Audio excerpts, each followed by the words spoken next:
Donc nous allons voir ici comment tracer et mémoriser les lignes trigonométriques, c'est-à-dire les cosinus et les sinus des angles principaux dans ce cercle trigonométrique qui est, je vous le rappelle par définition, le cercle de rayon 1. Alors nous allons utiliser la mesure principale des angles. Cette mesure principale commence à moins pi et nous allons graduer le cercle, parcourir le cercle dans le sens trigonométrique direct. Ici, nous avons le point repéré par le réel moins pi sur 2. Ici, le point I correspond au réel 0.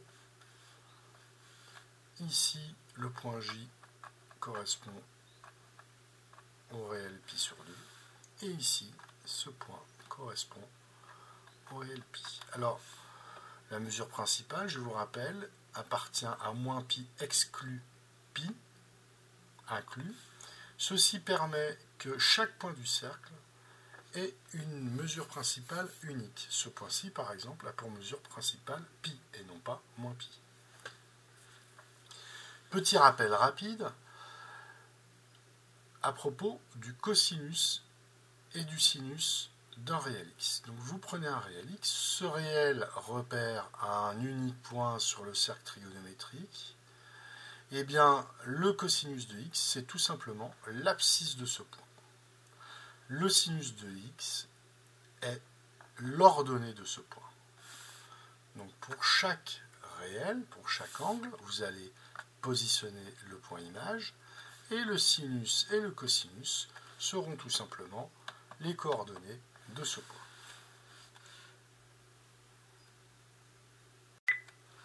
Donc par exemple, si vous prenez le réel 0, vous obtenez le point I qui a pour abscisse 1, donc le cosinus de 0 c'est 1. Quant à son ordonnée, c'est 0. Le sinus de 0, c'est 0. Pour pi sur 2, vous allez obtenir un cosinus de 0 et un sinus de 1. Pour pi, vous allez obtenir un cosinus, c'est-à-dire une abscisse de moins 1, et un sinus, c'est-à-dire une ordonnée de 0. Et pour moins pi sur 2, vous allez obtenir cette fois le cosinus qui est de 0 et le sinus qui est de moins 1. On vient lire donc le cosinus sur l'axe des abscisses et le sinus sur l'axe des ordonnées. Alors maintenant, nous allons graduer en quart de demi-tour, donc en pi sur 4. Je vous rappelle que pour positionner les points de graduation pi sur 4, il faut tout simplement utiliser les diagonales du carré. Donc ici, vous allez avoir le point correspondant à la mesure pi sur 4. Attention, 2 pi sur 4 correspond à pi sur 2. 3 pi sur 4, vous arrivez ici. Alors, on peut soit ensuite graduer dans le sens négatif. Vous allez obtenir ici moins pi sur 4. Moins 3 pi sur 4. Pardon, moins 2 pi sur 4, qui est moins pi sur 2. Et moins 3 pi sur 4. On peut aussi tout de suite remarquer que les points symétriques autour de l'axe des abscisses correspondent au réel opposé. Donc c'est un des grands avantages de la mesure principale. Autre chose, tracer les lignes trigonométriques. Donc ici, c'est la ligne qui va permettre d'obtenir les abscisses, donc le cosinus. Ici, vous allez obtenir le sinus de ces deux angles. Et voilà, on recontinue de l'autre côté. Et on a toutes les lignes. Alors, on voit bien ici que par symétrie, le cosinus et le sinus de pi sur 4 vont être égaux.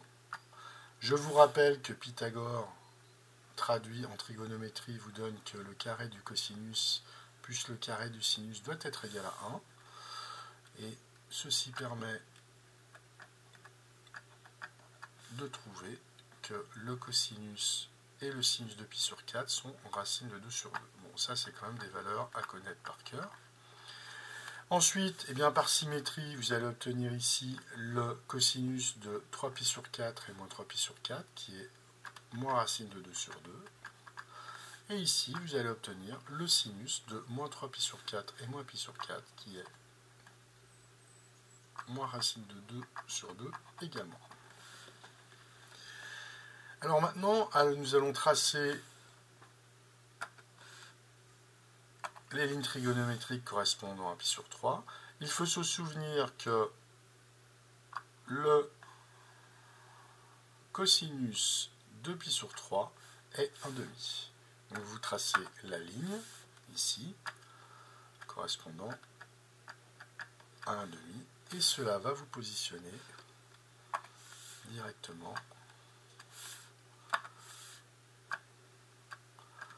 le point en π sur 3, ici.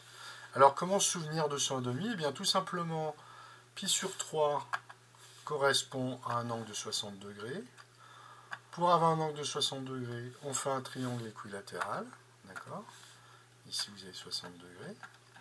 Et dans un triangle équilatéral, eh bien, la hauteur, qui va projeter ce point sur l'axe des abscisses, correspond à la médiane qui coupe le côté opposé par le milieu. D'accord? Donc ça permet de tout de suite se rappeler que 1/2 va vous donner π sur 3. Donc, on trace évidemment la ligne des cosinus moins 1/2 qui vont vous donner les angles, les autres angles. Et ici, vous avez tracé les lignes des sinus. On gradue notre cercle, π sur 3. Alors, c'est un peu tordu. Je reprends. Voilà. Et là, vous allez chercher les sinus. Donc ici, attention, π sur 3, 2π sur 3. Ici, eh bien, on peut le graduer dans l'autre sens. Moins π sur 3, moins 2π sur 3. On sait que le complément par Pythagore, c'est-à-dire pour respecter cette égalité, on va obtenir racine de 3 sur 2. Voilà. Racine de 3 sur 2 au carré, ça fait 3 quarts. 1/2 au carré, ça fait 1 quart. 3 quarts plus 1 quart, ça fait 4 quarts, c'est-à-dire 1.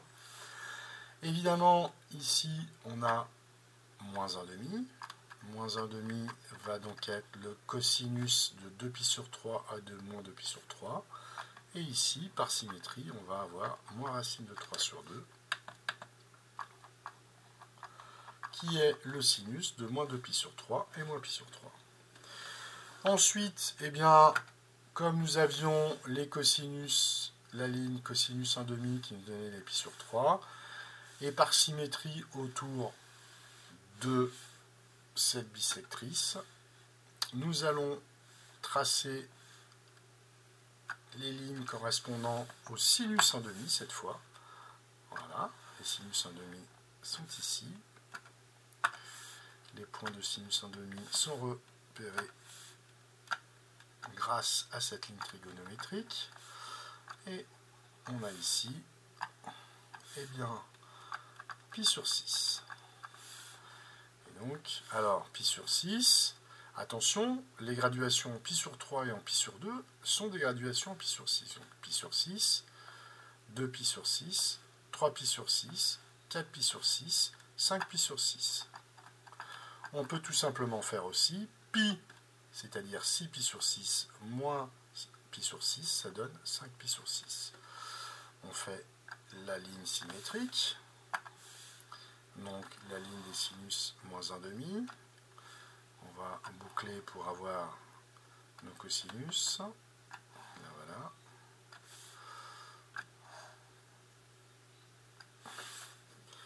Et donc nous avons ici moins π sur 6. Et je vous rappelle, par symétrie, moins 5π sur 6, ou tout simplement, on peut compter. Et alors, les graduations 1/2 ici, moins 1/2, c'est donc le sinus de moins π sur 6 et de moins 5π sur 6. Et évidemment, pour compléter notre Pythagore trigonométrique, nous avons racine de 3 sur 2 et ici, racine de 3 sur 2. Donc voilà.